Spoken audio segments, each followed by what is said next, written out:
Not really awake yet. Oh, which is a perfect time to get outside and into the first light of the day. Absolutely perfect time. I can't see the sunrise too well where I'm at. There's too many trees around. That's okay. It's a good problem to have. Let's talk about what should be on top of a roof. What should be on top of a roof depends on your climate a lot, but it's a very, very important part of the building. Now, where I come from, they use composite roofing made of crap. They, last 30 years and you have to replace it. What a complete and total waste. Really, literally total waste. It just produces a ton of junk that you can't capture water off of very well because it's toxic. It is not built to last, often built on stick-built homes. It is weak. You can't have anything useful on it. And it's a loss of space. So let's not talk anymore about that. Hopefully it's obvious that the composite roof is an absolute failure. One of the reasons I like concrete construction, which is controversial, is that you can have strong roofs. Because your roof is another floor that's available to you. It's a bunch of square footage, square meterage.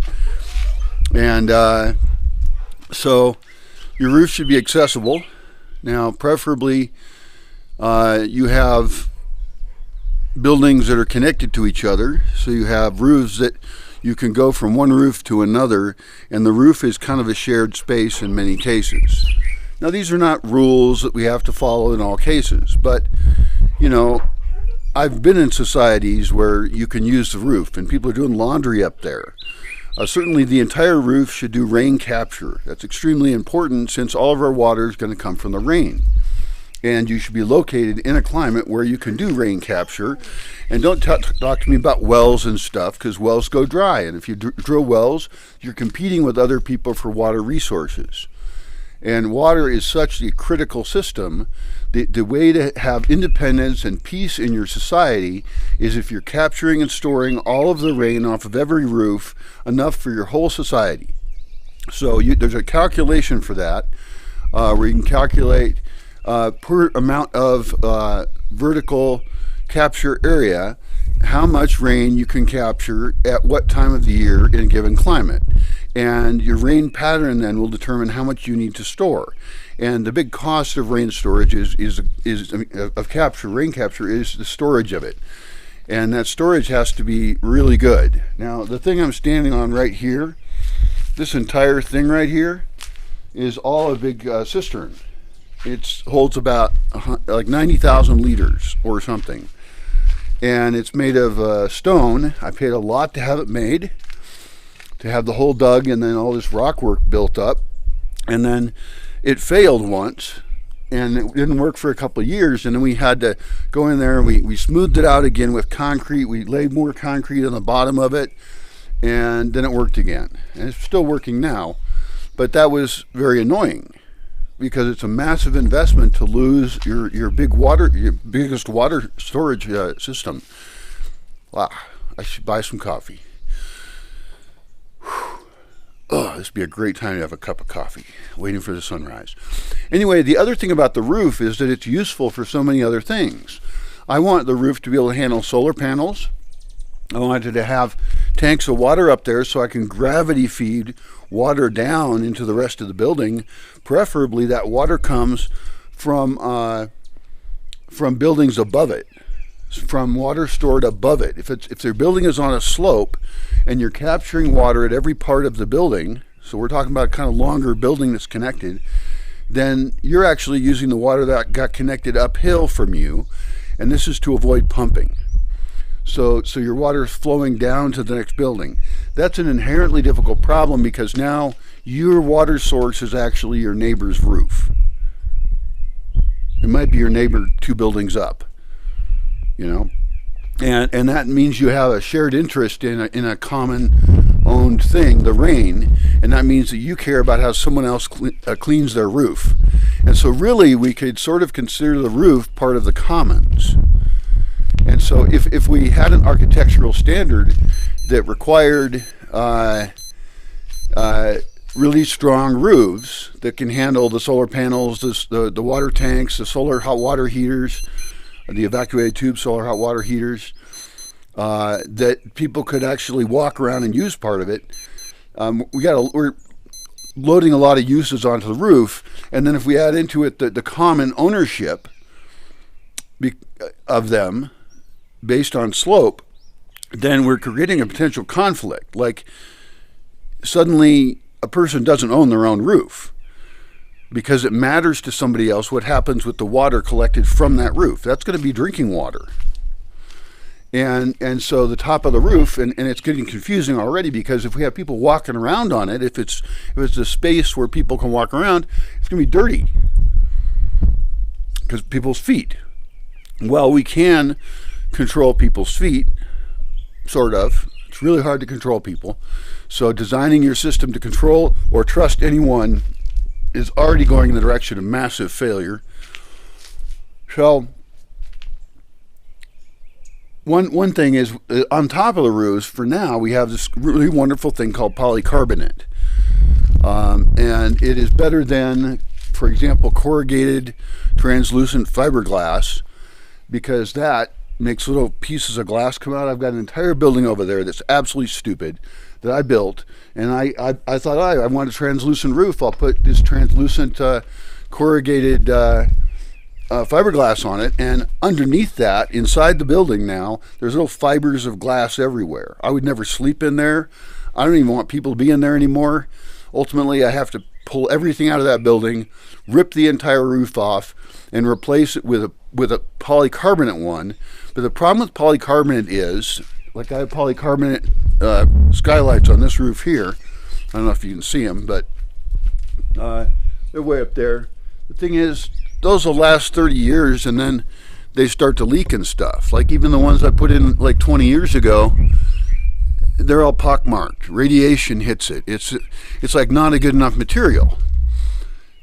And what are your other choices then if you want to have a clean thing that is translucent, that you can be out of the sun and in the sun at the same time? Because the shade here can be kind of chilly, but the real ideal is to be in this under this translucent roof, and the light disperses well, and you feel warm in the sun, but you're not too warm at all. I mean, it could be greenhouse or something, and that gets us into better material is glass. And glass is much more expensive than polycarbonate. My supposition is going to be that the top of most buildings should be a glass roof, and in my climate it's so mild it doesn't have to be an enclosed greenhouse, but an enclosed greenhouse would be really nice, especially if we're raised up on a 3-story building and we're on the roof. A greenhouse would be pretty great, but might be too hot. But then again, maybe it's too hot during part of the day and not other parts. Maybe it's comfortable at night. And so one thing that came up for me that was making me think about roofs again is that March 13th and 14th, the night between those, there's going to be, this is 2025, there's going to be a lunar eclipse. And I'm going to come out here, I'm going to put on my calendar, come out here, and I'm going to look at the moon, do a weird thing. It's going to turn red or something, be cool looking. And really, so much of the place I'm at, you can't see the sky very well because of the trees. And it's cold at night, and so it's hard to do a lot of star watching. But I was thinking about the value of having the ability to see the skies and appreciate the astronomical events. Fuck astrology to hell. If you believe in that shit, you're an idiot. Stay the fuck away from me. I don't care who I insult. At this point, I don't want actively irrational, not developmentally disabled. They just don't want to think well. They don't care about epistemology. They're dangerous individuals. So stay the fuck away from me. And you don't need to know my birthday either. That just makes you think you have control over me. Screw that shit. Anyway, but I do want people to be on the roof and have access to the skies. And so a rooftop without anything on top would be great. But most of them, we don't want the people walking on the place where we're capturing the rain. So we have a fundamental conflict between people and rain capture. So in most cases, we're going to want that glassed roof, right? And we're also going to be able to keep dogs off of this area. We're going to be able to control use of it. We could have courtyards and all kinds of things on roofs, and they can have different variety of uses. We can maximize views, right? Because like right here, I don't have a good view. I can kind of see the sun over there is coming up, but there's trees in the way, and I can't cut down all the fucking trees. But having like up there, if I had a larger building back up there, it would be higher up, and I would see more sunrise and sunset actually. Still wouldn't see a good sunset. There's a hill in the way. But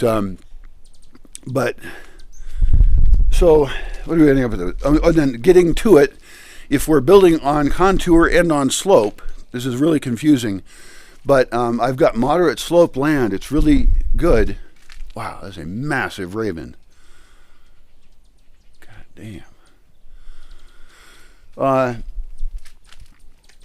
Then access to roofs. You should be able to get access to these roofs, and if they have over them the problem with glass is very expensive, right? The other problem with glass is regular glass could shatter in an earthquake, and then shards of glass will fall down upon you. And so now we're looking at some kind of safety glass or tempered glass. I don't know. I need to research like what types of glass are ideal, but I know it's going to be expensive. And then what are we going to do? Build a metal structure for it? I guess so. Is that metal structure going to last for hundreds and hundreds and hundreds of years? Well, it better. And we're not going to be able to replace it because we're not going to be able to have access to goods later. We need to think as if civilization is going to collapse. That's what we're designing for. That's a requirement. And so, I don't know. It's going to be expensive, whatever the hell it is. I know that. And it needs to be overbuilt. So, you could have, upper floors that had no walls on it or had like 2 walls on it, north wall, and was open on others kind of. So you also have your floor just below the actual roof. But your actual roof is one that eventually is going to be exposed to the elements. Eventually that greenhouse will fail. You can do better than a plastic greenhouse, certainly, or polycarbonate, but assume it will fail. So plan for failure of the roof, of the glass part of the roof. We need to name these. We'll call it the translucent roof layer. That's your actual roof up there. That's the one nobody walks on. It doesn't matter if it's slanted. And you're going to use that to channel the water off into parts of the roof that are designed to handle massive amounts of water. And so part of the roof people can't walk on under these translucent roof layer, and then massive channels, kind of gutters that you can just walk over to and clean. And there's a barrier there, and it's a channel that gets all of the rain, like a river of rain, channels off into massive capture systems. Because right now what I have is these shitty little metal things right here that guide the water into these little funnel over here, and then a whole bunch of it flows out. Off this building, I lose most of my roof rain capture. And most of my roofs don't even do rain capture because I don't have the storage for the rain anyway. And so I am capturing less than 10% of the water I could be capturing. And it's absolutely critical that if I was going to have more people here, and you still want to conserve water massively, it's very, very important, but every roof should be set up for rain capture. Now this one over here uses a product called Onduline, which is not a bad product. It's very nice. It's a corrugated, supposedly eco stuff. And these metal gutters are wobbly and captures things terribly. This part over here is tile, and that moves and that leaks, and it's going to let the wooden roof below it rot, and animals live on it. Tiles suck as a roof. I mean, if you're going to have a roof over a place for a donkey or something, that's fine. And I've got lots of extra tiles. I got stacks of tiles. And I need to be making little outbuildings in spots where I know I'm not going to use that spot for something else, which means I have to know the future design of where everything's going to be, which is why if I had a bunch of money right now, I would not go into a huge building frenzy. I would create some housing immediately, but and some critical structures in some places and some comfort stations and things. But I don't know the total design of the entire place. And one of the things I need to pay a guy to do is to use his drone to make a really good topographical map of the entire forest. And that will happen when the white oaks, like this one right over here, lose their leaves. And they're losing them right now because it's been dry for a while. And so these thirsty trees can't handle their leaves, and so they drop them. And so that allows the drone to see more of the ground. So this all fits together. So this roof is shitty for rain capture, but I use it and I drink this water unfiltered, and I've been doing it for 20 years. Not quite, because I didn't start off that way, but I drink it just unfiltered and I don't care. But it should be filtered because I could get sick. I'm a science experiment. I don't care, but I care about other people, and when I have visitors, I get them filtered bottled water, and there is good water accessible nearby as well. But yeah, this roof totally sucks so much. So we cataloging all this? You taking notes? This is also not a useful roof, which is just wasted space. I mean, I could put solar panels over here on this one, and I will do that. That's still useful for that. But this idea of a third space, of a shared roof system, and then these big gutters that capture all of the water that comes off of these, what are ultimately temporary but hopefully last for a couple hundred years, glass roofs that allow us to be under it. And then some roofs that are just open to the sky.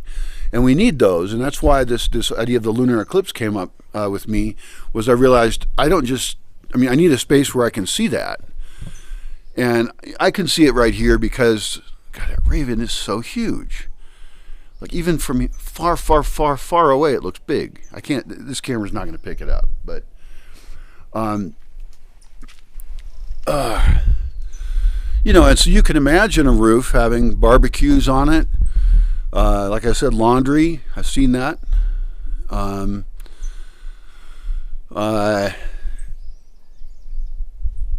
It's going to be costly. I mean, it costs to get that extra space, but think about it. It's like plaza space on top of every building. You have increased your amount of plaza immensely by doing that. And you still want, lower plazas and lower parks and lots of open space. And that's one of the reasons to make these larger buildings, is you're stacking people up. And if you're stacking them on slope, then that allows the kinetic energy of the rain capture to give you your water system.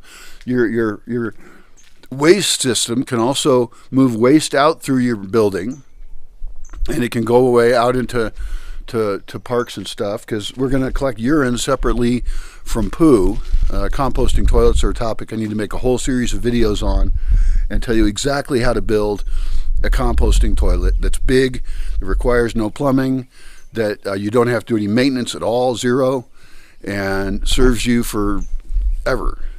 I mean, I have no black water problem. Black water is a problem all over the world. It's a disease issue. It's disgusting. Systems fail. You have to pay taxes to maintain them, and it's like none of that shit should be occurring that way. None of that shit should be occurring. That is correct. And then urine should actually be handled differently, where urine goes through special pipes, and that urine is moved off to be used in various ways, of one of which is just to run it underground, because it's relatively clean.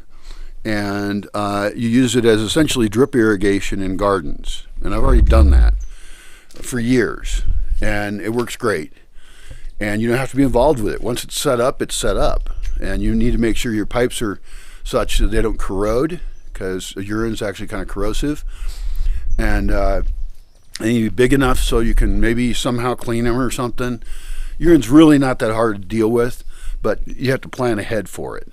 And you could even have bucket systems. Like, I have a bucket system in this house where I pee in a bucket, basically, in the house at night. It's like I think they call them chamber pots or something.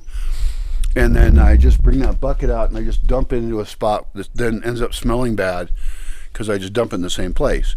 If instead I had a thing I could dump that bucket into that let out in under the ground, then that water would compost under the ground, and it would also fill that earth with nitrogen.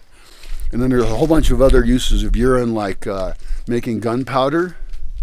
You can get potassium nitrate from it, and you can also, if you evaporated it, you could use the leftover stuff, of which there isn't a lot, but you use that as fertilizer. But even just getting it out of the ground is an easy way to just make it become fertilizer. And it also becomes moisture within the earth, which the roots of plants above it, and I've proven this, will not burn because it's too hot, it's too something. I had a garden where I was running the urine under the ground, and then I had a way to distribute it, and I grew stuff on top of it that I didn't eat, just so I don't have to think about it. But I could have grown food to eat on it. But some people think that's gross or whatever. Anyway, but there's going to be, and that is a plumbing issue where we are taking a liquid and we're moving it from one place to another. So we haven't got rid of all plumbing. But certainly we don't have a black water problem. That's just dumb to have a black water problem in your society. You've designed your building wrong. So anyway, we stack the buildings up, which lowers our footprint, and then this roof area becomes this amazingly clean, excellent, healthy air, visibility, view of the sky, of the areas around, this wonderful space up there that could just be fantastic. Now there's two ravens. They're usually in pairs, and they're very territorial. So I only have one that lives here, one pair. And then occasionally they have babies. And in fact, spring is coming. They're probably going to have babies soon. That's so cool. And then occasionally they have raven parties where there'll be a bunch of ravens that will circle around for a couple days. And I think it's a sex party. I'm pretty sure. Maybe they're just socializing, but something's going on. I don't know. I'm not invited. So what else about roofs? We could have cranes on the edge of the buildings to be able to haul heavy, big things up to the roof. And that's another reason to have us be able to go from roof to move things. But like we're going to have to move these tinacos, tanks, up there for water storage. And like I say, if we have to pump the water, the pump is going to break. I don't like moving parts. Moving parts break. And I don't want to, imagine that we're going to carry buckets of water up and fill something, So the idea of just setting it up initially for gravity feed is a radically bizarre idea.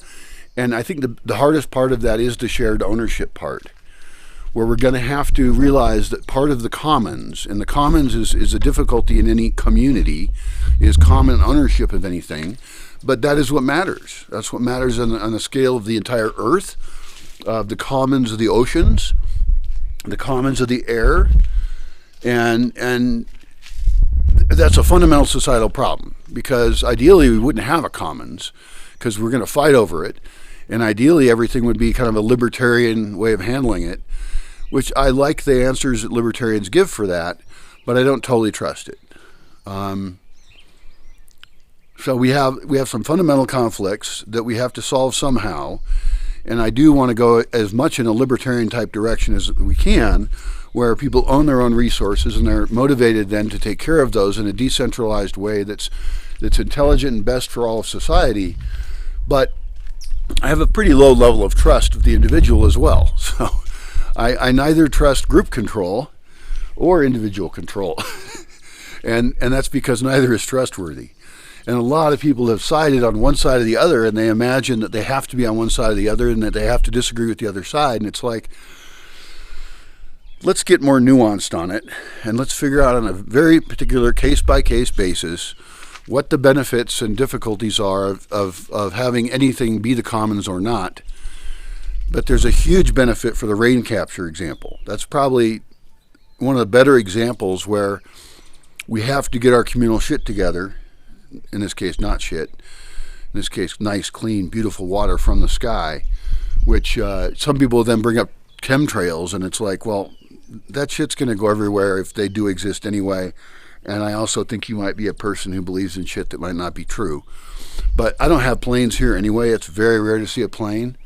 So my area, and I'm very far from any industry. And so I have very clean rain by comparison. And I had it analyzed. I analyzed it. I bought a kit and I did all this stuff, and it tested completely well on every single test. I didn't find a single problem. Now I could also send it to a laboratory, but like I said, my capture's not that good anyway.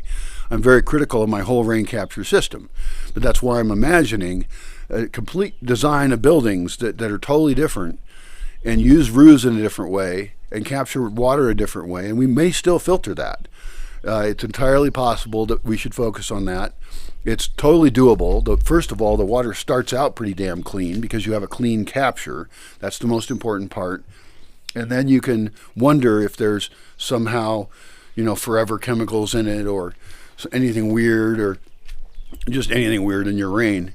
And then you have to, for your storage, I need to do a whole nother thing about that topic, but AI is going to edit all this shit together for me anyway, so this is the rambling source. But the problem, for example, with this storage thing is that there could be an earthquake and I could lose all this water. So if my entire society had all the water being stored in all these stone, concrete cisterns, then one earthquake could take out 80% of your water storage. That just screwed your society over on your most fundamentally critical, absolutely important resource.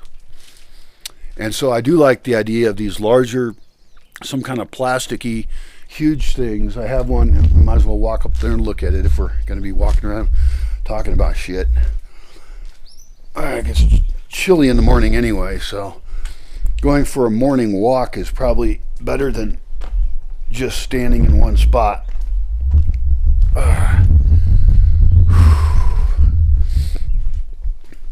So these tinacos, the thing about them is that they're not going to break in an earthquake, and they're going to wobble. Now the one I'm going to show you is exposed to the sun, and it still does really well because it's built to handle that. But ideally it should not be exposed to the sun, because if it wasn't exposed to the sun it would last forever. This way it will last for an unknown amount of time, but it's a long time. It might even be 100 years. This right here, this is a 7,000 liter, could be 10, I don't know, big. And all this water comes in to a dirty a funnel here that just has a simple screen to keep some junk out. And these gutters are stupid and need to be cleaned. So I lose a lot of water because it pours over. And then this pump is stupid because it's old. It sometimes loses its suction, but the stupidest thing about it is it's a very powerful pump, and it only moves water to right over there. That's my gravity that feeds the house, right? My gravity tank. So that should be a 12-volt pump, and my solar power should be working. I need to replace that pump, but it's easier to do nothing since it's currently working, but it's going to fail. I know that.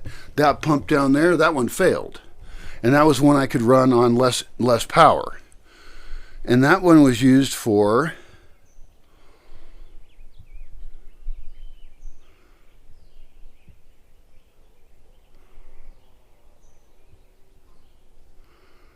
what was that pump used for? Pipe goes over there. My whole system's stupid. It's cobbled together, it's evolved, it's done with old technology, it's not well designed, and really you have to think about designing your entire town to be a cohesive unit that functions together with all energy systems. And nobody thinks that way because we all own our little piece of land, and we don't realize that despite that making sense, we still have communal effects of of one property to another, and we have massive potential benefits.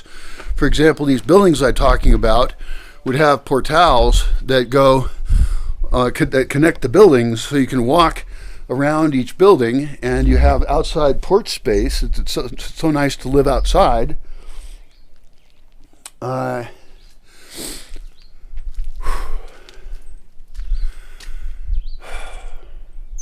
Anyway, I've drawn up the plans for those kind of buildings, but connecting different floors so you get rid of stairs, so that you have all these area you can walk to in these connected buildings without going up or down, gets rid of just tons of extra labor and stair use.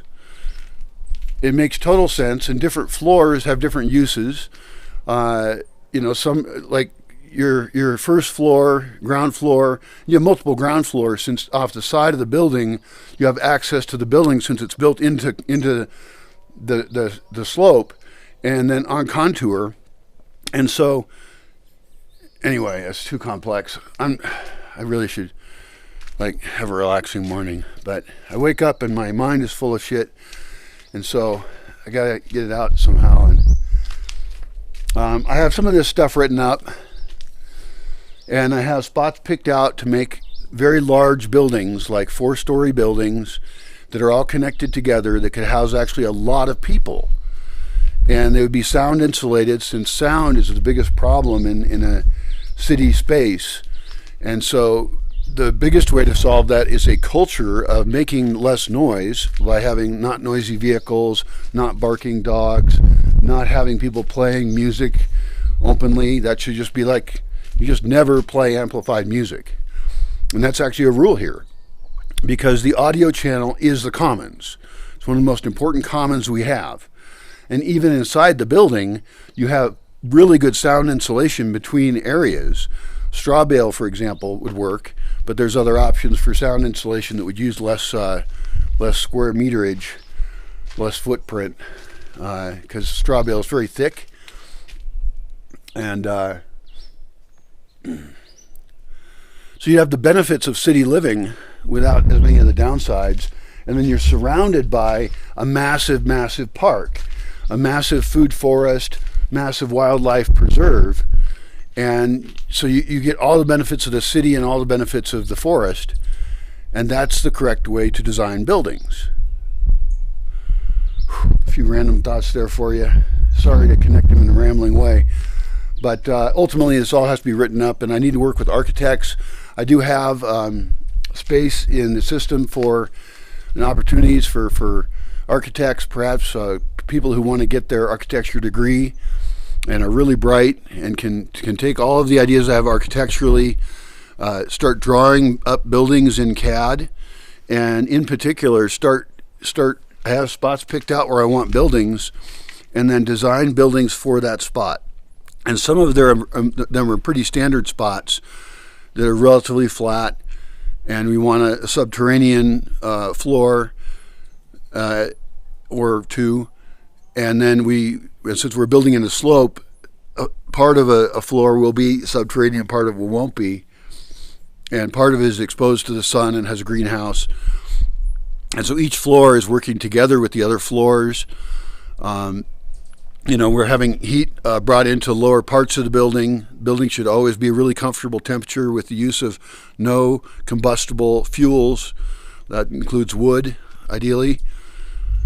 We can have fires at the bottom of it. We can have some of the darkest parts of the building have big, dining hall, like Viking dining hall with big fires at either end, and all that heat is going up through the building and is being used to heat water and to cook stuff, and that smoke could even be feeding into fireplaces above it, and it could be then reburned, and so the smoke ends up coming out of it really, really clean for the amount of fire that you had. In other words, you're burning your smoke, and that can be planned for, and it can just be built into the system. So I need to work with architects. I need basically volunteer architects who want their name on the most amazing kind of building that you could ever think of, that is ecologically correctly designed and built with almost all local materials you can just get anywhere in the world. Because all these like LEED certified buildings, all these fancy architecture things, use like fancy systems. They're built by rich people, and they have too many moving parts, and they're supposedly ecological, but they're weak. They're fragile buildings. They're not built for the collapse of civilization. They're built for showing off what fancy shit we can build. And they get these, golden, ratings of coolness, and it's like, oh, now your building sucks, It has to be built for the far, far future. This building should last 1,000 years, and it should be using every type of energy in the best way that it can be. But that has to get drawn up. It can't just be a guy rambling on a video. And so, we have to work together, and eventually we'll figure some of those systems out, and we'll develop kind of rules for the buildings that they follow, design rules. And then some of the buildings will be buildings that you could put in a lot of different spots, but some of them will be custom designed for that individual location. But really, there's only so many forms of topography that you have. And so even though I want to do things like build a building in a ravine that fills a ravine, and it sounds very specific, it's very site-specific building, if you have these buildings that follow these rules and you have a bunch of models of them, and you have these CAD models that you can then transfer around, somebody could actually take their map of their landscape, and they could actually say, well, I recognize that this spot fits for this kind of building. And you could just drag buildings over into this model, and you could design an entire town of energy correctly designed buildings designed for the spot. And the orientation matters, the way you're going to capture sun and everything, but that's all easily handled. And so we could have 6 base models of a building depending on the situation, and then some modifications based on the orientation of them. And they all handle water flow. They don't cause mud flows. There's no issue with them getting flooded. There's no humidity problems. You're thinking about how you're getting air into the building and out of the building, how you're heating and cooling it, how you're making it easy to clean, how you're keeping like mice out of your building. I have mice in my building. I can't keep them out. I'm thinking about taking cob and cobbing the entire exterior of this building, and that would also insulate the thermal mass. But it's a really tough building, and I could do a whole video on this building. If the person who built this is watching, I do love the building. It's a great building, but it's got a bunch of flaws. And I didn't help because on the south side of it, I put this big terrace here, and I could have built a greenhouse out there instead and made a more comfortable spot. I didn't know. This is 20 years ago. But I don't have excuses now, and if I write my stuff up, you won't either.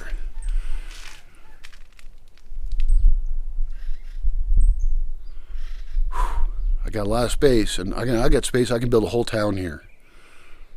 Multiple small towns. Depends on what you call a town.